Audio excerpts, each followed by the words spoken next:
Now we will discuss in detail about relays. So we have anyway seen the basic functioning, right? Now we will see some characteristics that are required of a relay, okay? The desirable characteristics. So the very first one is reliability. So the relay should operate when required without fail, right? That is reliability. Relay should operate without fail. And next desired characteristic is the selectivity. So the relay should be able to identify and isolate the faulty network from the healthy network, okay? So this is selectivity. Should be able to identify and isolate only the faulty network, okay? The third characteristic is the speed. So the relay should not operate too slow. What will happen if it is operating too slow? The equipment will be damaged before the circuit is tripped, okay? But if it is too fast, what is going to happen?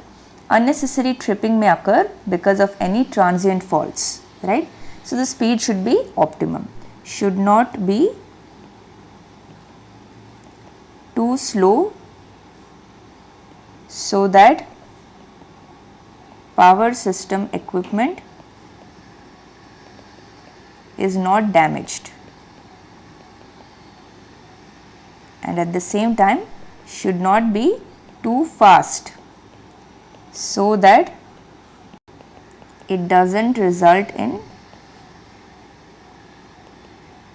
unnecessary tripping in the event of transient faults.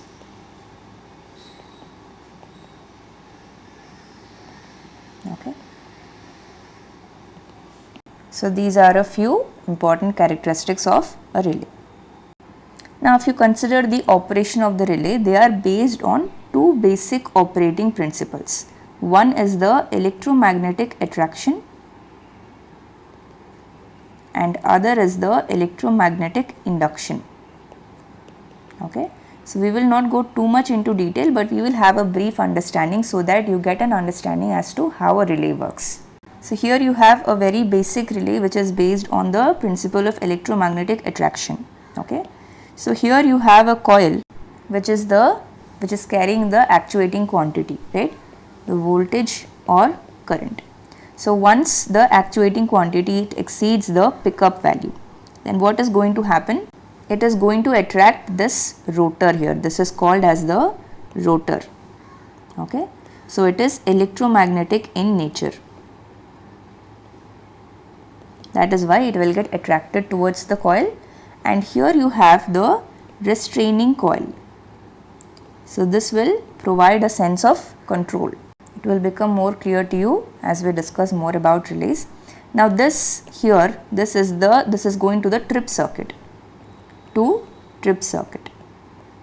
it will either close the trip circuit or it will switch it off. So it will depend on the particular design, okay? But whatever it is, it will give some sort of signal, on or off signal to the trip circuit, okay? So this is working on the principle of electromagnetic attraction. Next, electromagnetic induction. This is for AC systems, okay?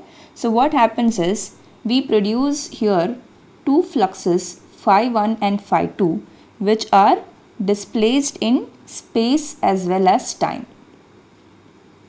Now since this is an AC system, these fluxes that are produced, these are time varying fluxes. So when a flux is time varying, what it will result in? It will result in an induced EMF, right? So usually there is a disc, there will be a disc in the electromagnetic induction relays, okay?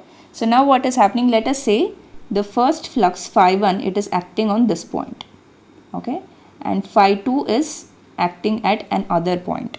So they are displaced in space and they are also out of phase with respect to time, okay? Now what is going to happen? This phi 1 is going to produce an eddy current and phi 2 is also going to produce an eddy current in this disc, Okay. Now these eddy currents, let us say I2 is produced due to phi 2 and I1 is produced due to phi 1, right? Now what is going to happen? This I1 is going to interact with flux phi 2, because I1 is nothing but moving charge. Now this moving charge is going to interact with the time varying magnetic flux.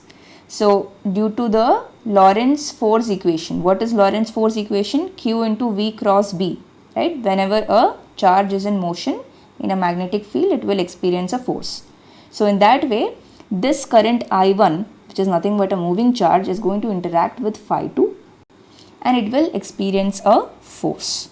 Similarly, I2, the moving charges in current I2, they are going to be affected by this flux phi 1. Okay. In this way, there is going to be a torque at different points of the disc, and this will make the torque rotate. Okay. And this rotation of the torque, it is given to a trip circuit. Okay. That means the trip circuit will operate depending on whether this disc is rotating or not. Okay. So usually there will be a disc, there might be a cup also, depending on the depending on the relay design. Okay. So this is the principle of electromagnetic induction. Now we will discuss the universal relay torque equation. So we will see what this is. Basically, the relay operation depends on the actuating quantity, right? And this actuating quantity, it is going to produce a torque. That's what we saw in the electromagnetic induction principle, right? So that equation of the torque we are going to see now. We call it the universal torque equation. We will understand why. T is equal to K1 I square plus K2 V square plus K3 Vi cos theta minus tau plus K4. So here you can take this as first term, second, third and fourth. Now we will see the meaning of each of these terms. Okay. So the first one, you can see it is dependent on the current, right? So it is the torque produced due to the current winding. Torque produced due to current winding. So that means the actuating quantity is the current here.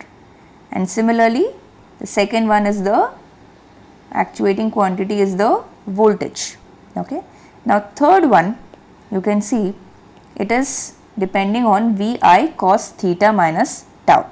Here K1, K2, K3 and K4, these are all constants. Okay.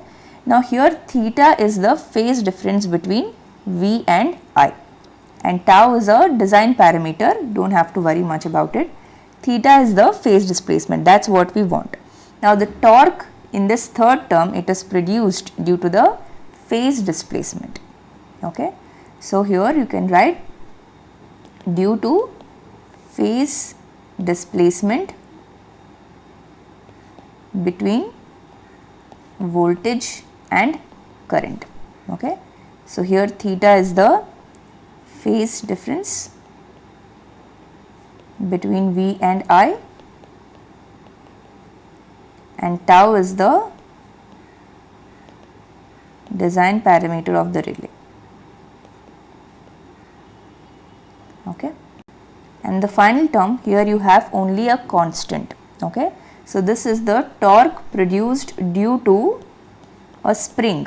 Usually this works as the restraining torque. So in a relay, what happens, you have two kinds of torque. One is the operating torque.